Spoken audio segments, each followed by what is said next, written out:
नमस्कार सर्वांना, Rupali delicious kitchen मध्ये आपलं स्वागत आहे। आज आपण हातगाडीवर मिळतात तशी गोल भजी बघणार आहोत। कांदा भजी आतून सॉफ्ट आणि बाहेरच्या साइडने अशी मस्त छान कुरकुरीत जाळीदार अशी भजी बघणार आहोत। तर मग चला सुरुवात करूया। साहित्याकडे वळूया। इथं मी 1 वाटी भरून पीठ घेतलेला आहे। त्याच्या निम्मा कांदा, 2 मीडियम साइजचे कांदे इथं कट करून घेतलेले आहे। भरपूर अशी कोथिंबीर घेतली आहे। इथं जिरं, लसूण आणि हिरव्या मिरचीचा मी ठेचा घेतलेला आहे तयार करून। थोडासा ओवा अर्धा चमचा धना पावडर आणि चवीपुरतं मीठ घेतलेलं आहे। आता आपण सुरुवात करूया। आधी तर आपल्याला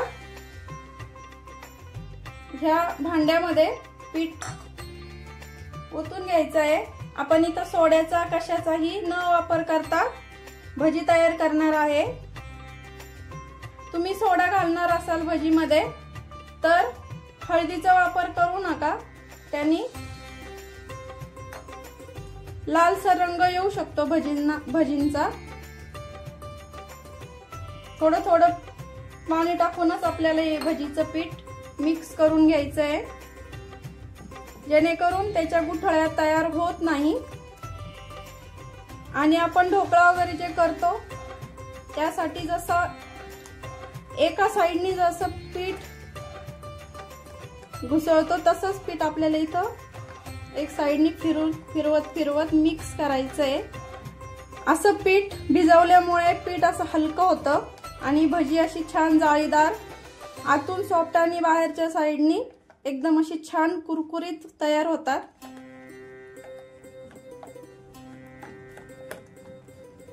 तुमच्या घरात सणाला वगैरे कांदा चालत नसेल तर त्याऐवजी तुम्ही पालकही टाकू शकता तिथे आणि बटाट्याचे कापही करून टाकू शकता। कांद्यासारखेच कट करायचे बटाट्याचे काप। एवढं पातळ आपल्याला हे पीठ तयार करायचं आहे। आता यामध्ये मी कांदा टाकून घेते।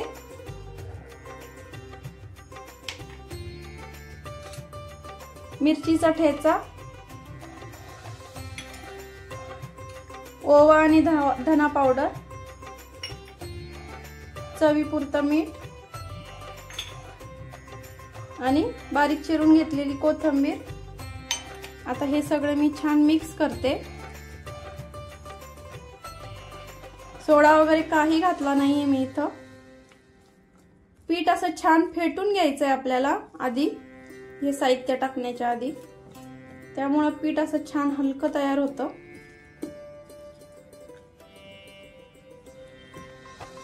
पाच मिनिटांसाठी पीठ भिजवायला असंच ठेवायचं आहे आणि मग भजी तयार करून घ्यायची। पीठ भिजतंय तोपर्यंत आपण तेल गरम करायला ठेवूया, म्हणजे आपला वेळ वाचेल।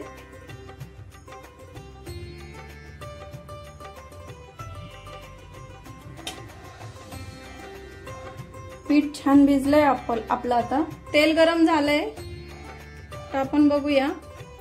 थोडंसं पीठ सोडून बघते।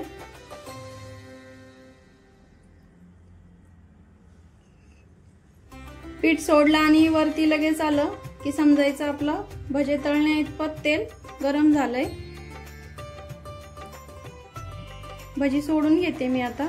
खूप मोठी मोठी नाही सोडायची आहे।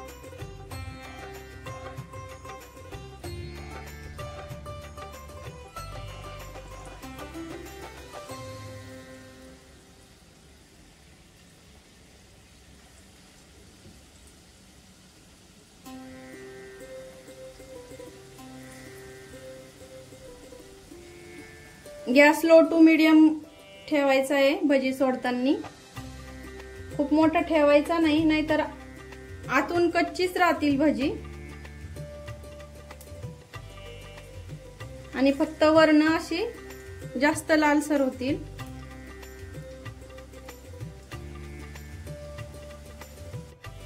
भजी पलटून घेऊया।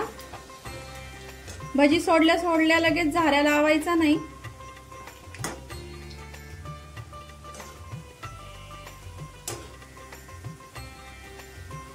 मस्त अशी ब्राऊन रंगावरती भजी आपल्याला इथं तळून घ्यायची आहे।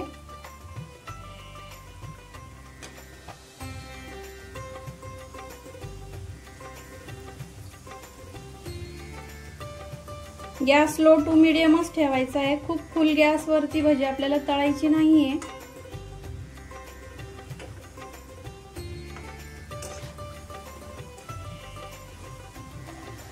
भजी तळत तळत आली की गॅस थोडासा अर्ध्या मिनिटासाठी आपल्याला फुल करायचा आहे आणि पटापट अशी तेलामध्ये हलवत हलवत छान तळून घ्यायची आहे। यामुळे भजी एकदम अशी वरच्या साईडचं जे कवर असतं भजीचं ते एकदम असं छान कुरकुरीत होतं आणि ते बऱ्याच वेळेपर्यंत तसंच कुरकुरीत राहतं।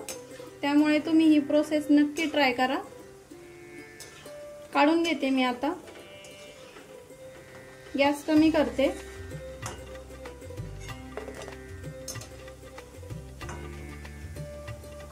बघू शकता किती छान आवाज येतोय भजींचा,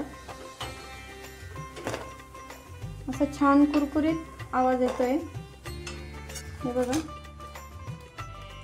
आणि गरम गरम तुम्हाला मी तोडून दाखवते। बघू शकता किती छान जाळी पडली आहे। पीठ असं छान फेटून घ्यायचं आणि मग बाकीचं साहित्य त्याच्यामध्ये टाकायचं। त्यामुळे भजी एकदम अशी छान जाळीदार आणि आतून सॉफ्ट आणि बाहेरून अशी कुरकुरीत होतात।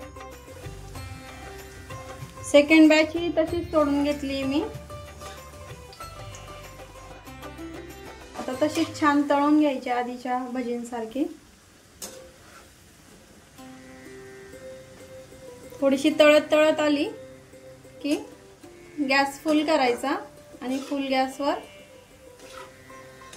अशी सारखी हलवत हलवत तळून घ्यायची।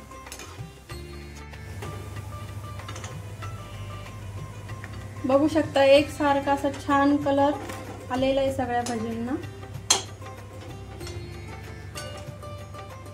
सगळी भजी अशीच तळून घेते मी आता। गोल कांदा भजीची रेसिपी तुम्हाला कशी वाटली कमेंट करून नक्की सांगा। रेसिपी नक्की ट्राय करा। माझी रेसिपी आवडली असेल तर लाईक करा, शेअर करा, सबस्क्राइब करा आणि कमेंट करायला विसरू नका का तुम्ही कशा प्रकारची गोल कांदा भजी बनवता। आणि रेसिपी नक्की ट्राय करा, कारण घरचं जेवण हे खरंच स्वादिष्ट असतं। आणि सबस्क्राइबच्या शेजारी जे बेल आयकॉनचं बटन असतं ते प्रेस करायला विसरू नका। मी व्हिडिओ जेव्हा पोस्ट करेल तेव्हा तुम्हाला लगेच त्याचे नोटिफिकेशन येतील। त्यासाठी तुम्ही बेल आयकॉनचं बटन प्रेस करा आणि अशा छान कुरकुरीत आणि चमचमीत रेसिपी सोबत पुन्हा भेटूया। तोपर्यंत बाय बाय।